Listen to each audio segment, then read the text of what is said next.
земной шар в огне. Они могут быть несколько мутного содержания, как запотевшее зеркало Буцефал Александра Македонского. Стоит здесь же, бьет копытом. По большому счету, если быть предельно честным, я должен сказать, что я весьма подстал от своих собственных ожиданий. Где победа, а где поражение. Ой, Боже ж ты мой, Боже ж ты мой, Боже ж ты мой.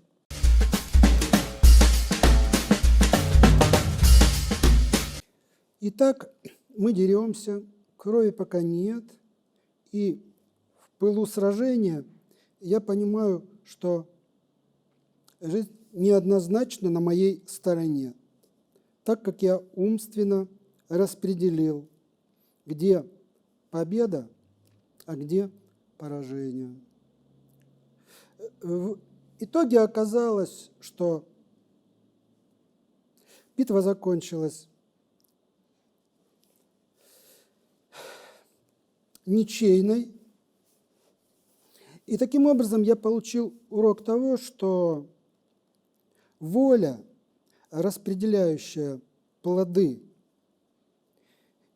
не всегда срывает спелый содержательный плод в твою пользу.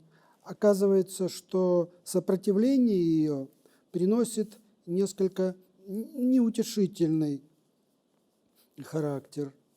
И вот это состояние какое-то время весьма меня преследовало. И вот те сражения, которые впоследствии случались в художественной школе, с администрацией школы, с директором, я переносил уже несколько легче, потому что ничья – это еще не полное поражение.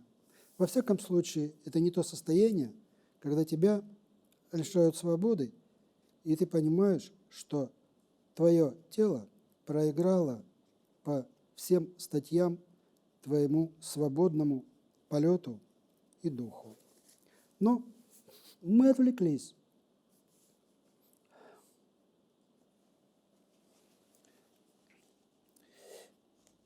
«15 мая 1974 года, ничего страшного, что мы открыли временем раньше.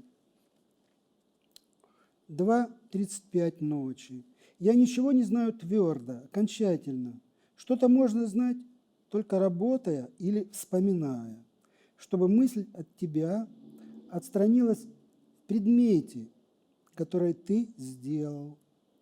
Раньше любил, но мы столько ссорились, что ничего не осталось. В скобочках. Прощай, оружие.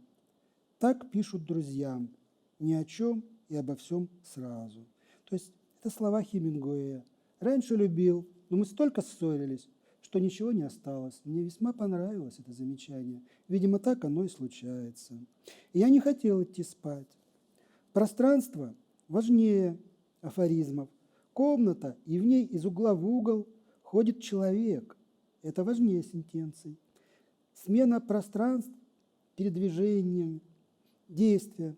Взял, сел, выпил, остановился, одернул, крикнул, смутился, переставил. В бытовом и практическом Тюмень ничего не дала. Озлобленность, когда надо об этом думать. В работе можно выехать на традиции, а можно на размышления к традиции. Помнить, а значит и знать себя можно только прошлым, лучше аккуратно упакованным. А композиция – это удар. Буквально два слова о прошлом. У Борхеса есть рассказ, как он встретился с собой молодым. Он идет по одной стороне улицы, а молодой Борхес по другой. Давайте пофантазируем. Они словно бы делают друг другу ручкой, но настолько разные друг другу и настолько одержимые каждый своим, что между ними почти нет ничего общего. Тем не менее, они составляют одно целое. Не случайно через всю свою жизнь он пронес тревогу относительно лабиринтов, мы имеем в виду время, и зеркал. Он боялся отражений, как предметного мира, в котором ничего нельзя переставить, и который беспокоит тебя своей замкнутой и ностальгирующей прозой, установленного раз и навсегда. Там, в глубинах зеркала, ничего нельзя переставить. И таким образом можно сказать о том, что всякие созданные слова – это тоже по-своему декорации зеркал. И мне казалось, что они могут быть несколько мутного содержания, как запотевшее зеркало, вблизи которого ты, разглядывая себя, дышишь на него, и оно запотевает. Но проходят годы, и я читаю этот текст, и он мне близок не потому, что слова чрезвычайно проявлены и точно найдены, а потому что сомнение, которое бы могло иметь место быть спустя 50 лет, вежливо освободило меня от своего участия, и я воспринимаю этот текст как текст, словно бы написанный мною, но другим. Таким образом, я как будто бы немного цитирую Борхеса, любимого мною сегодня, о котором в те годы я совершенно ничего не знал. То есть тем самым я отчасти подтверждаю и подписываюсь под текстом, который был создан в те далекие времена. И еще, когда мы читаем, мы оказываемся в странном измерении. С одной стороны, мы погружаемся в некое содержание, в некоторое движение, в некоторый смысл созданного мира, а с другой стороны, точно так же понимаем, что в этом очень много искусственного, очень много театрализованного. И совместить одно с другим не всегда бывает просто. И либо текст завораживает нас. Позже у Ролана Барта я вычитал о том, что он может доставлять нам колоссальнейшее удовлетворение, наслаждение и удовольствие, либо сопротивляется, и тогда мы говорим, да, чего-то в нем недоставало, и если бы писался роман, возможно, все эти страницы, которые сегодня нас немножечко смущают, были бы выброшены. Но выбросить из документа сам факт записи, который граничит с историческим, совершенно невозможно. Как невозможно убрать ни одного слова из этой для меня совершенно фантастической книги, в которую я боялся заглядывать, ну так скажем, непосредственно. Перед еще одно дополнение. Перед тем, как осуществить вот это чтение, мне казалось, надо все-таки следовать какому-то плану. Ну, хотя бы немного заглянуть в книжечку, расставить закладочки, чтобы конструктивно знать, о чем ты будешь говорить, что будет тебя смущать, что будет тебя несколько выводить из себя, ну, чтобы помочь импровизации быть как будто бы слегка заготовленной. Но потом я понял, что нельзя из состояния непосредственного выйти в состояние театрализованного непосредственного. И лучше заглядывать в колодец, в котором отражаются звезды, вот в самый первый раз, когда тебе очень хочется пить, и ты веришь каждому глотку свежеподнятой в ведре воды, которая приятно поражает тебя холодом прожитых лет. 50 лет – это немало. Попробуем заглянуть еще в какую-нибудь страничку. О, Боже мой, 76-й год. 1 января 1976 года. Утром Ленинград. Прошел по пустому Невскому проспекту. В полдень разыскал Лешу Воротникова, который все время хотел со мной поговорить. Галищева, который хотел поговорить. Вечером телеграмма Леши. Трагически погиб брат. 2 часа ночи, аэропорт. Леша с женой улетали в Армавир. Он не верит, что это происходит с ним. Повторил несколько раз. Брат был предуготовлен. когда приезжал в ноябре, был растерян, нерешителен, долго не мог выбрать, какую сумку купить. Леша рыдал и, сдерживая рыдания, любил брата, жаль мать и страшно этого чувства. Мы 4 смотрели и молчали. Это вот тот случай, о котором я уже упоминал в разговоре, что были найдены в доме сгоревшего брата, упал окурок и дом сгорел частично, были найдены письма, КГБ прочли их, и там вот была строчка о том, что поеду в Москву и брошу бомбу в Ленида Ильича. Это как раз вот тот день, 1 января 1976 года, когда Леша узнал, что брат погиб. Он любил брата, рыдал, и мы ничем не могли ему помочь.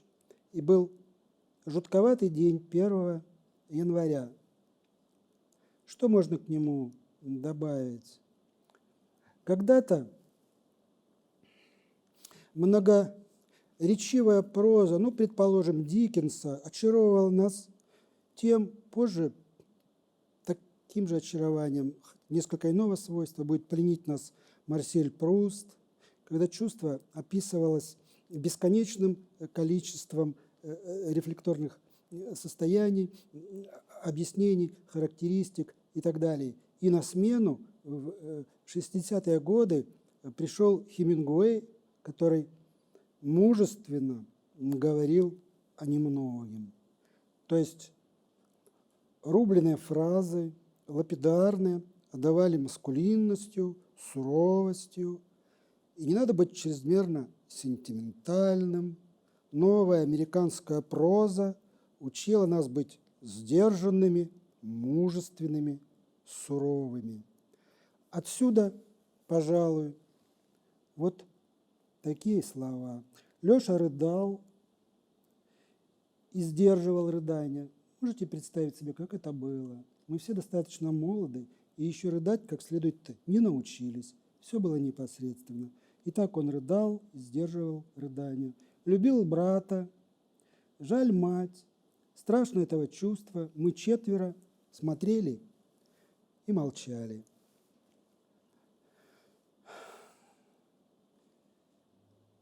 '76 год. Я на 1 курсе института, и почему-то физруку показалось, что я умею хорошо бегать.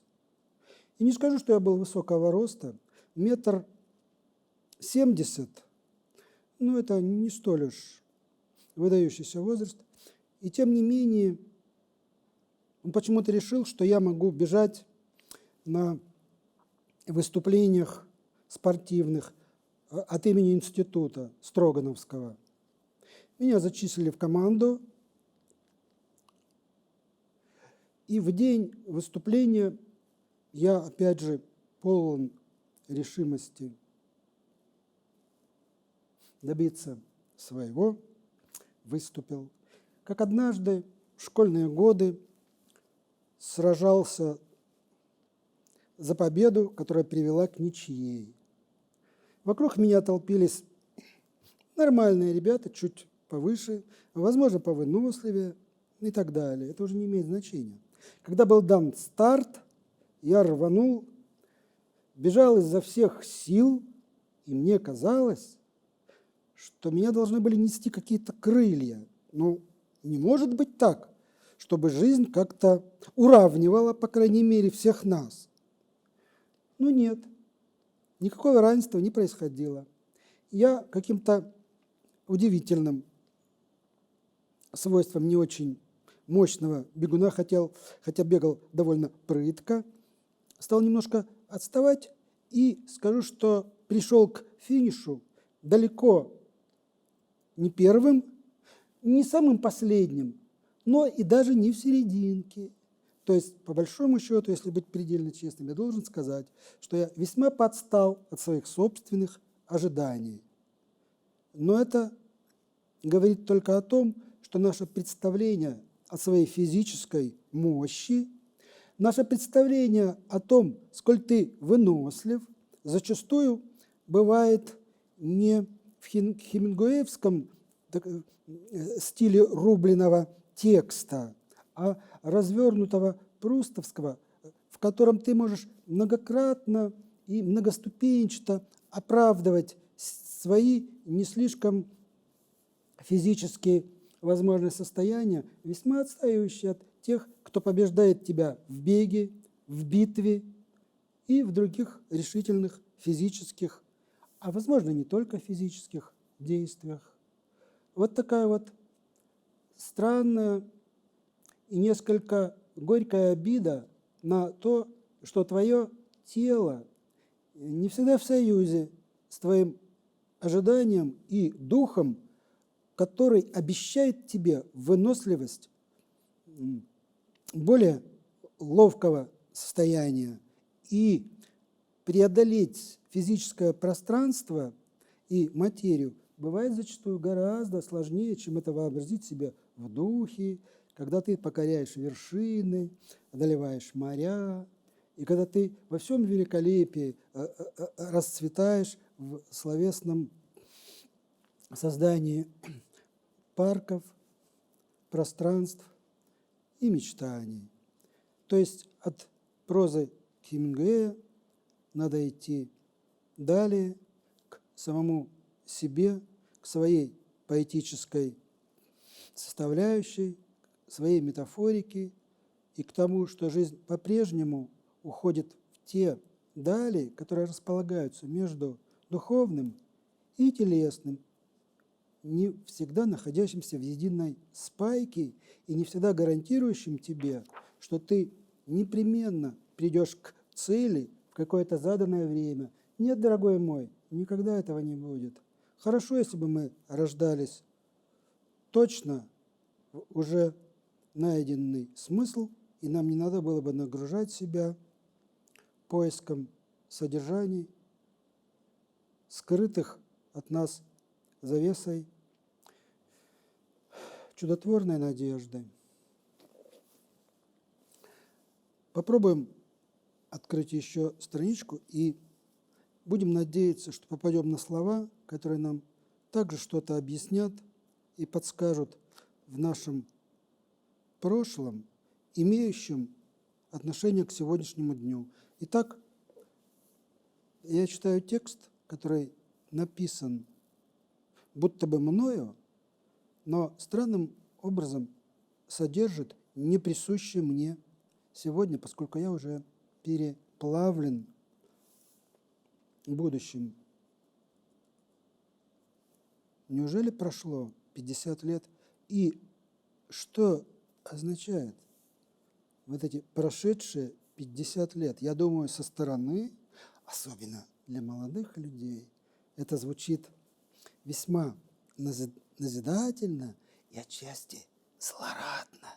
Как хорошо, что это произошло не с нами, а вот с этим типом, который читает свои опусы 50-летней давности. Ведь с нами-то этого не будет. У нас никогда не будет вот этой разницы между 50 годами, ну и, скажем, 1-2 годами, которые отделяют нас, молодых, от того, что мы были молоды только позавчера. Сегодня мы чуть-чуть продвинулись по жизни и изменились. Но это же нельзя назвать старением, не правда ли? Жизнь всегда одаривает нас мгновениями того настоящего, которое весьма нас удовлетворяет. И мы влюблены в жизнь до такой степени азарта, что не видим никаких расстояний в 10, в 20, в 30, в 40, Бог ты мой, в 50 лет. И тем не менее.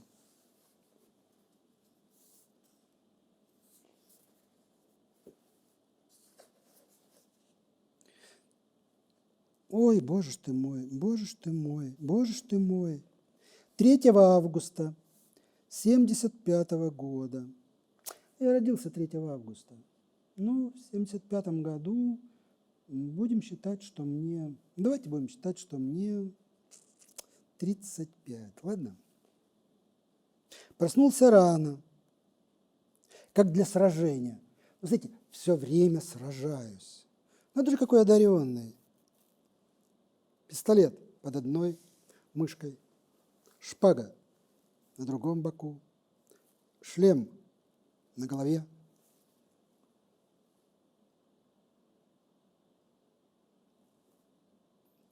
Буцефал Александра Македонского стоит здесь же, бьет копытом.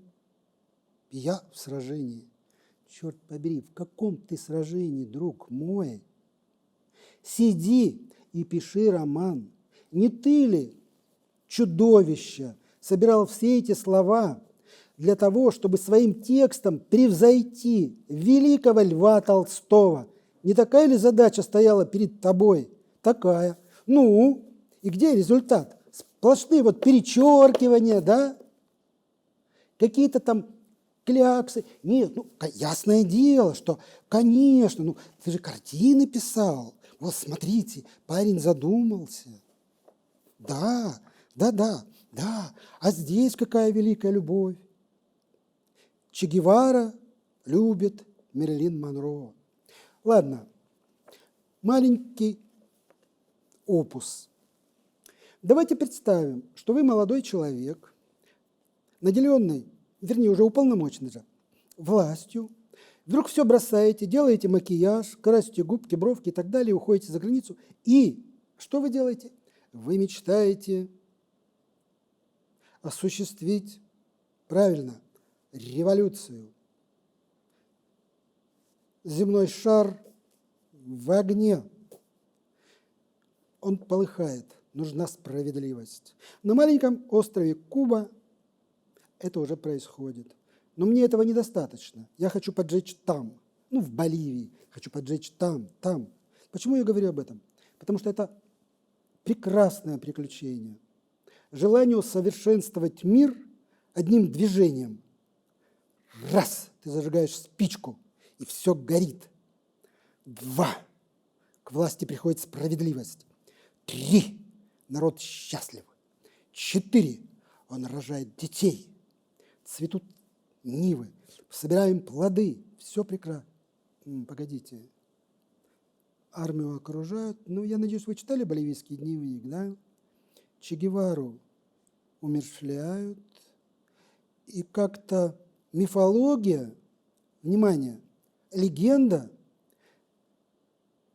как какой-то древнегреческий текст начинает самопроизвольно расти, как будто бы речь идет о Геркулесе, предположим, о его битвах. Латиноамериканцы поют песни, слагают истории. Че Гевара – герой. Погодите, а Мэрилин Монро, девчонка, разве не героиня? Ведь какая она красотка! Как у нее все чудесным образом организовано в ее личной жизни. Она танцует с президентами. Она достойна того, чтобы ее любил революционер Че Гевара. Это было подсказано мне, и я это осуществил в своих картинках. Но я отвлекся, потому что текст мой ушел в совершенно абсурдную сторону и выродился в литературное производство постмодернизма, а именно в то, которое я на сегодняшний день не одобряю. А ведь прошло много лет.